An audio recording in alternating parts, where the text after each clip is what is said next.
दोस्तों आज की इस वीडियो में बात करते हैं एचपी का लैपटॉप और इसका कीबोर्ड प्रॉब्लम है। तो ये भी इंटरनल कीबोर्ड है, तो ये इसका भी इंटरनल है। एक्सटर्नल वाले में कोई प्रॉब्लम नहीं होती है। ये इंटरनल कीबोर्ड होते हैं, इनमें बहुत सारी प्रॉब्लम होते हैं। तो देखते हैं इसका किस तरीके से कीबोर्ड को बाहर निकालें। तो सबसे पहले इसके जितने भी स्क्रू हैं बॉडी से बाहर निकालने होंगे और फिर हम इसका हिंज की ओपनर की सहायता से इसे चारों तरफ डाल के इसे बाहर निकाल लेते हैं और इसका जो एकदम सही तरीके से खुल जाएगा। और ये बिल्कुल खुल चुका है। और इसकी जो बैटरी है इसको निकाल लेते हैं और ये बैटरी भी हमने निकाल ली है। और उसके बाद ये कीबोर्ड का स्विच है, इसे भी निकाल लिया है। और फिर हम देखते हैं इसमें किस तरीके से, और इसके जितने भी स्क्रू हैं वो सारे 1 बाई 1 मदरबोर्ड से बाहर निकाल लेंगे, क्योंकि तभी हम इसका कीबोर्ड डाल पाएंगे। क्योंकि ये इंटरनल है, तो एक्सटर्नल वाले में क्या होता है वो बाहर से ही निकाला और डाल दिया। इसमें पूरा जाल मदरबोर्ड हटाओ, फिर इसके जो छोटी छोटी बॉडी के प्लास्टिक बॉडी से उसकी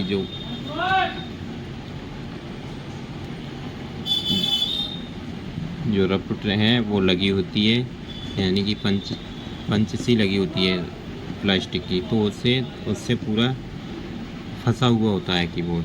तो ये सारी सब तोड़ने पड़ती है पंच। और इसका यूएसबी भी हमने निकाल लिया और इसका जो डिस्प्ले केबल है इसे भी साइड में कर लेंगे।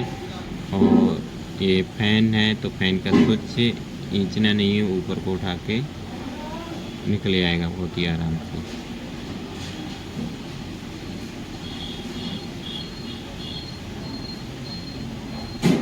इस तरीके से ऊपर को उठाएंगे और बहुत ही आसान तरीक़ा से निकल आएगा। और निकलने के बाद और भी जो भी स्विच हैं उन्हें भी सही से निकालना होगा। कहीं इसमें सबसे मेन बड़ी बात होती है, इसमें जो इंटरनल वाले होते हैं इसमें मदरबोर्ड शॉर्ट होने की समस्या ज़्यादा रहती है। तो इसे बहुत ही सावधानी पूर्वक खोलना होगा और सावधानी इसमें बरतनी होगी। और थोड़ा आप वेट करना होगा, तभी आप इसका जो कीबोर्ड है हम तभी दिखा पाएंगे किस तरीके से इसका कीबोर्ड निकाल के दूसरा एक्सचेंज कर सकते हैं, यानी कि रिप्लेस कर सकते हैं, एक्सचेंज कुछ भी बोल सकते हैं, या बदलना, हिंदी में बदलना बोलेंगे। तो इसका जो कीबोर्ड है तभी बाहर निकालेंगे और इसका मदरबोर्ड, पहले इसका मदरबोर्ड ही को बाहर निकालना होगा।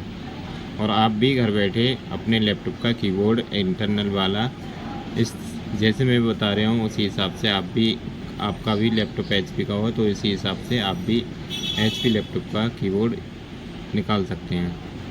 और इसका कीबोर्ड निकालने के बाद तभी इसका कीबोर्ड शॉप से ला सकते हैं, और ना ऐसे लाओगे तो मिसमैच हो जाएगा।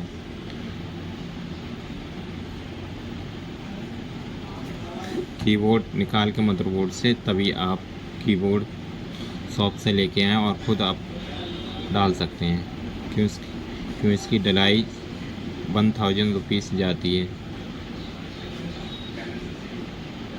क्योंकि वो खोलने बांधने का सारे रुपए लगा लेता है। कीबोर्ड तो बहुत सस्ता आता है, 400-500 रुपये में आ जाएगा। और फिर हमें इसे पूरा जड़ा हुआ है, इसकी जो प्लास्टिक बॉडी है उससे पूरा जड़ा हुआ, इसकी जो कीबोर्ड की जो बॉडी है जिससे जो दबा हुआ है मेटल बॉडी है, उसके ऊपर कीबोर्ड की जो थोड़ी सी पट्टी होती है जो मेटल रखी होती है। तो इसे निकालना बहुत ही कठिन होता है, क्योंकि इससे बॉडी टूट नहीं जाए, क्योंकि ये बहुत सारी छोटी छोटी ये प्लास्टिक की जो रपट होती हैं, यानी कि हिंज सी होती हैं, पंच, उससे फंसा हुआ होता है। तो ये सारी पंच उसकी काइये की सहायता से हमें इसे थोड़ा थोड़ा इनका जो पंच ऊपर से होती है प्लास्टिक, उन्हें थोड़ा थोड़ा हटा के फिर एकदम बहुत ही आसान तरीके से निकल आएगा। या आपके पास जो भी कोई घर पे कर रहे हो, आपकी इसका जो कीबोर्ड निकाल के दूसरा चेंज करना चाहोगे तो इसका जो थोड़ी थोड़ी आपके लिए इसकी जो प्लास्टिक की जो बॉडी होती है, थोड़ी थोड़ी हिंज, उन्हें आपके लिए इसकी पंचों को थोड़ा थोड़ा हटाना होगा और फिर ये बहुत ही आसान तरीके से निकल आएगा। अभी तो ज़्यादा जोर ज़बरदस्ती करना होगा, तो जोर ज़बरदस्ती के कारण जो कीबोर्ड की जो वो थोड़ी थोड़ी वो होती है बॉडी, वो टूट जाएगी और कहीं ना कहीं से डैमेज भी हो सकती है बॉडी। तो इसी के कारण हमें इस तरीके से ये अपनी ये प्रक्रिया अपनानी होगी। काइये वाली या फिर किसी से आप इनका थोड़ा थोड़ा कोई भी पत्ती वगैरह हीट करने से इनकी जितनी भी सारी वो जो पंच सी लगी है प्लास्टिक की, वो छुटा सकते हैं। देखो ये हम जो ज़बरदस्ती से करने से ये होता है, ये प्लास्टिक, ये मेटल बॉडी है, मेटल यानी कि जो स्टील की जो पट्टी रखी हुई है ये तिरछी हो जाती है। तिरछी होने के कारण फिर ये सेट नहीं हो पाएगा और इसकी जो हमने निकाल लिया है और फिर हमने इसका जो न्यू कीबोर्ड है इसके ऊपर इस तरीके से सील आती है, तो इसे हमें छुटाना होगा। छुटाने के बाद फिर इसे इस तरीके से रखना होगा और फिर हम चेक कर लेते हैं हाथ डाल के सही रखा गया है कि नहीं, या फिर इसे बिल्कुल ही बाहर निकालना है। इसकी जो स्टील वाली बॉडी, स्टील वाली पत्ती, तो इसके जो हिंज वगैरह सारी खोलना होगी, तो इसकी वजह से हमने खोला नहीं, तो हमने इसे थोड़ा इस तरीके से कर लिया है, लचा लिया है। और इसका जो कीबोर्ड की जो थोड़ी थोड़ी सेट करने के लिए ये काइये की सहायता से हमें, जैसे इसकी जो प्लास्टिक की खुट्टी होती है ऊपर उठी थोड़ी थोड़ी, तो उससे पंच कर देना होगा। और आपके पास काइये वगैरह नहीं है तो आप थोड़ा LP की थोड़ी थोड़ी बूंद डाल के जरा जरा से तो आप सेट करते हैं। ज़्यादा डाल लिए तो कीबोर्ड ही ख़राब कर लिया, तो वो प्रक्रिया बहुत ही कठिन रहेगी। तो आप ये इस तरीके से काइये की तरह आप हीट कर करके आप इस तरीके से इसकी जो पंच होती हैं थोड़ी थोड़ी खुट्टी सी, उसे दाब देना होगा और कीबोर्ड एकदम सही से बैठ जाएगा। और अगर आपने ये खुट्टी नहीं दाबी तो कीबोर्ड सही से एकदम फिटिंग नहीं आएगी। तो ये इस तरीके से अब हम इसमें पंच लगा देंगे और इस तरीके से दबाना होगा।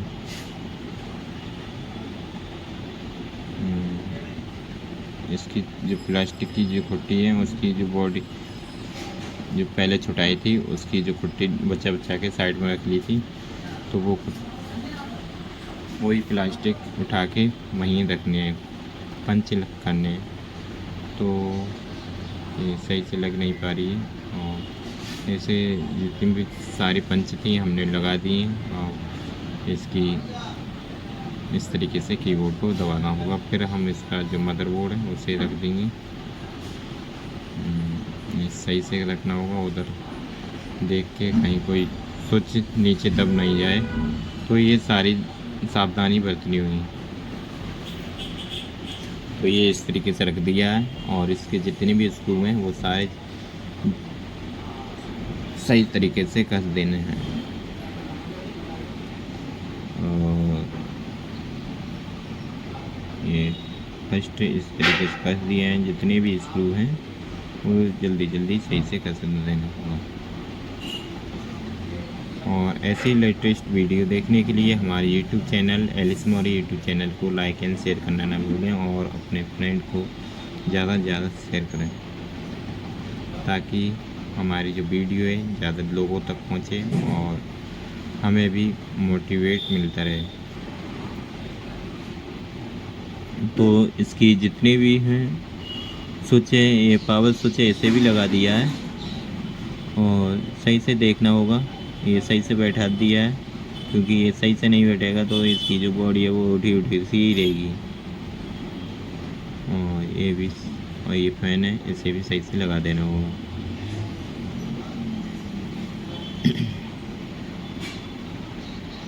और भी हैं, थोड़ा वेट करना होगा। ये वाईफाई कार्ड है, इसे इस तरीके से लगाने के बाद इसका स्क्रू है वो भी लगा दिया है। और इस एकदम इसकी जो वायर है वो भी सही से दबा देनी होगी।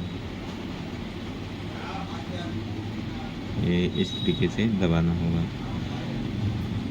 उस पर रख के और एकदम उस जैसे उसकी इकट्ठी होती है उसकी वाईफाई कार्ड की, तो उसमें दबा देना होगा। और ये है फैन का स्विच भी लगा दिया है। ये जितने भी स्विच हैं उन्हें सारे चेक कर लेने होंगे, कहीं ले तो नहीं गए हैं। तो इसके जो स्क्रू हैं वो भी लगा देने हैं। लगाने के बाद फिर एक बार फर्स्ट टाइम चेक कर लेना होगा, क्योंकि कोई भी स्क्रू रह नहीं जाए या कोई भी स्क्रू उसमें रखा नहीं रह जाए। तो ये सारी समस्याएं आती रहती हैं नई नई स्टार्टिंग में। तो बाई चांस जैसे सारा कर लिया, उस पर कोई भी स्क्रू रह गया तो मदरबोर्ड पूरा ख़राब हो जाएगा। और ये इस तरीके से बाई चांस कभी कभार जैसे हमने कस लिया और कसने के बाद हमने खड़ा कर सही कीबोर्ड की तरफ रख लिया, उस पर कभी कभार पेच रख देते हैं। तो पेच रखने के कारण और जैसे ही हमने डाउन किया और फिर डिस्प्ले जाने की संख्या होती है, तो उससे थोड़ा हिला के कहीं कोई पेच वगैरह हो तो वो गिर जाएगा। तो इस तरीके से पहले खड़ा कर लेना, खड़ा करने के बाद फिर हिला लेना हो, उसके बाद फिर कसना चाहिए, क्योंकि उसमें कोई पेच वगैरह रह जाए वो गिर पड़ेगा। और इसका जो कीबोर्ड का स्विच है इस तरीके से लगा दिया है। और इसके जितने भी स्क्रू हैं, जो USB स्क्रू है, स्क्रू वो USB कार्ड इसे भी सही से लगा देना है। ऑडियो और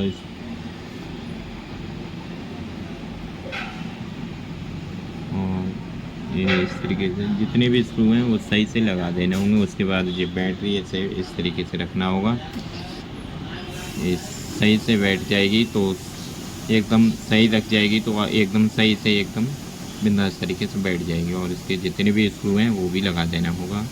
फिर इसकी जो बॉडी है बैक साइड बैक पैनल वाली वो लगा देंगे। ये एक और स्क्रू रह गया, ये सही से बैठ जाएंगे। फिर देखना होगा एक बार सही से ध्यानपूर्वक। ये अब इसका बैक पैनल है, इसे लगा देंगे।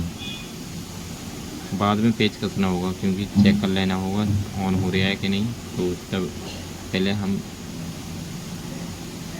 टाइट कर लेते हैं, और टाइट करने के बाद फिर हम देखते हैं इस बाद में स्क्रू लगाएंगे कि ऑन हो रहा है कि नहीं।